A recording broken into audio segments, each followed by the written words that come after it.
Bonjour, nous allons voir ensemble le cours de fonctionnement du muscle squelettique. Nous allons commencer par la première partie concernant la structure du muscle squelettique.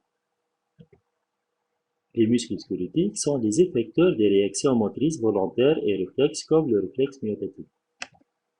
Par exemple, suite à une percussion au-dessous de la rotule, il y aura naissance d'un message nerveux sensitif au niveau du fuseau neuromusculaire. Ce message va être transmis à la moelle épinière et il va être transféré en message moteur qui va être transmis au muscle effecteur qui va subir une contraction. La question qui se pose maintenant, comment se fait la transmission du message nerveux moteur au muscle effecteur et comment se fait la contraction du muscle effecteur? Voyons tout d'abord la structure du muscle squelettique. La morphologie du muscle squelettique est représentée par le schéma suivant. Le muscle squelettique montre deux parties. Une partie centrale rougeâtre et renflée, elle représente le ventre du muscle. Et au niveau des deux extrémités, nous avons une partie rétrécie blanchâtre, ce sont les tendons. Au niveau de la partie centrale, nous voyons la présence d'un très grand nombre de faisceaux de fibres musculaires. Et chaque faisceau est formé d'un très grand nombre de fibres musculaires. Le muscle est constitué alors de nombreuses fibres musculaires regroupées en faisceaux. Passons maintenant pour voir la structure de la fibre musculaire.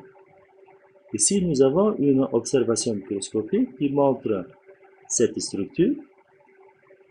La fibre musculaire est formée de bandes claires et de bandes sombres. Donc, on va essayer d'expliquer cette alternance. Là, nous avons le schéma de la structure de la fibre musculaire. Voyons tout d'abord la légende. Nous avons le sarcoderme, c'est le similaire de la membrane cytoplasmique. 2, c'est le sarcoplasme analogue au cytoplasme. 3, noyaux, et là nous voyons la présence de plusieurs noyaux et qui sont périphériques. 4, mitochondries, et là il y a une richesse remarquable de la fibre musculaire en mitochondries, montrant que cette fibre musculaire nécessite une très grande quantité d'énergie pour assurer son fonctionnement. Et puis en 5, nous avons les myofibrilles, et là nous voyons donc un très grand nombre de myofibrilles par fibre musculaire. La fibre musculaire est alors une cellule géante. Passons maintenant pour voir la structure de la myofibrille. La figure du document 4 montre le schéma de la structure d'une myofibrille. Donnons tout d'abord la légende. Nous avons les tubules transverses, 2 réticulums sarcoplasmiques, 3 myofibrilles, 4 stries, 5 demi-bandes claires, 6 bandes sombres, 7 c'est la bande H, et puis entre deux stries Z consécutifs, nous avons le sarcomère. D'après cette structure, une myofibrille est formée d'une alternance de disques clairs et de disques sombres.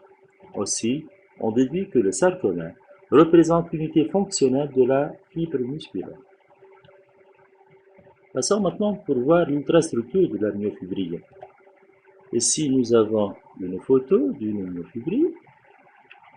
Donc, là, nous avons la bande claire. Là, c'est la strie Z. Tout ça, ça représente la bande sombre. Et bien sûr, là, nous avons la bande H.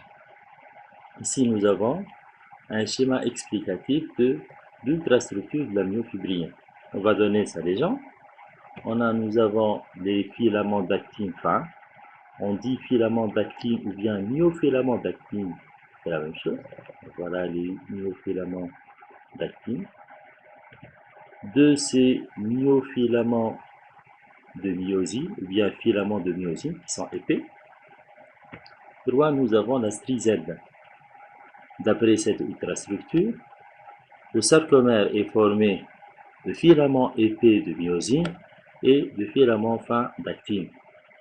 D'après cette ultrastructure, on remarque aussi qu'au niveau de la bande nucléaire, il y a la présence seulement de filaments d'actine. Au niveau de la bande H, nous avons la présence de filaments de myosine seulement. Et au niveau de cette partie de bande sombre, nous avons la présence de deux types de filaments. Ici, nous avons un bilan récapitulatif de la structure du muscle squelettique.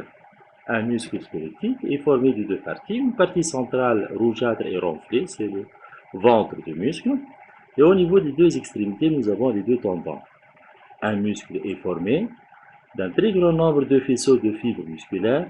Chaque faisceau est formé de plusieurs fibres musculaires présentant plusieurs noyaux périphériques et aussi présentant un très grand nombre de myofibrils. Donc, la myofibrile est une succession de sarcomères. Rappelons que le sarcomère il représente l'unité structurale et fonctionnelle de la fibre musculaire. Les messages nerveux moteurs conduits par les fibres motrices doivent être transmis aux fibres musculaires effectrices à travers des synapses neuromusculaires. La question qui se pose maintenant, comment fonctionne une synapse neuromusculaire? On a fini avec cette première partie. Dans les prochaines vidéos, on va voir ensemble le fonctionnement de la plaque motrice, c'est-à-dire de la synapse neuromusculaire, et par la suite, on va voir le mécanisme de la contraction musculaire. Merci de votre attention.